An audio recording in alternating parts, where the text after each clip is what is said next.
be drunk to eat an entire $5 pizza by myself, but it does help.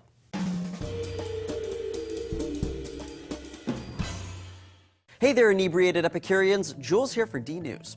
If you're an alcohol-drinking adult, then there's a good chance you found yourself shoving greasy, unpalatable food into your mouth at 2:30 a.m. for reasons that don't seem too clear the next morning. It's more than an anecdotal tale. People tend to eat a lot more food when they're drunk. A review article of multiple studies on the effects of alcohol on appetite, published in the journal Current Opinion in Clinical Nutrition and Metabolic Care, found that, quote, moderate alcohol consumption leads to a short-term increase in food intake.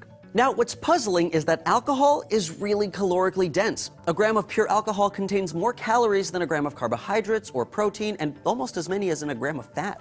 Of course, you wouldn't want to drink pure alcohol, but even a typical beer has 2/3 as many calories as a small order of McDonald's French fries. It doesn't make sense for your body to down multiple beers, multiple orders of liquid fries, and then literally want more fries.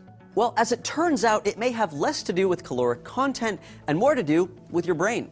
In a study published in 2017 in Nature Communications, scientists found that mice ate considerably more after they were injected with alcohol for 3 days straight, what they called an alcohol weekend. Then they exposed slices of mouse brains to alcohol and found that certain neurons fired more often.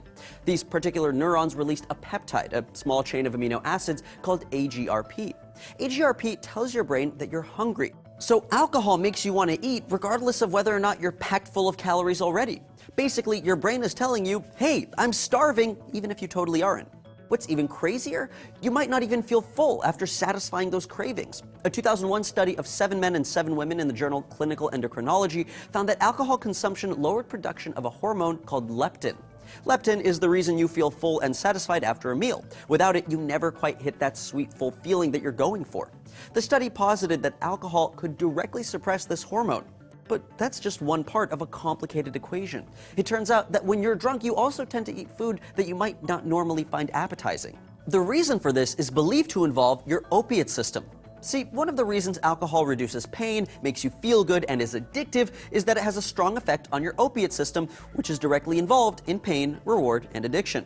In particular, alcohol increases the presence of endogenous opioids. Now, these opioids are believed to be related to how your brain processes food, and in particular, its texture, taste, and overall palatability. A study in the European Journal of Neuroscience found that in rats, these opioids increase the desire to eat more sugary foods. So, if you normally avoid something like street tacos, you may not be so averse when you're drunk. So, in the end, being drunk means that you feel hungrier, don't end up feeling full, and eat grosser food. And that's just one small part of the whole drunk experience. Alcohol has a complex relationship with the body, and many people certainly feel those effects the next day in the form of a hangover. Ironically, eating before you get drunk is a good way to avoid a hangover, so just try not to eat or drink too much. Your body will thank you. So, do you have any more questions about drinking? Well, I've got plenty of experience answering questions about drinking. Let us know down below in the comments, and don't forget to keep coming back here for more D-News every day.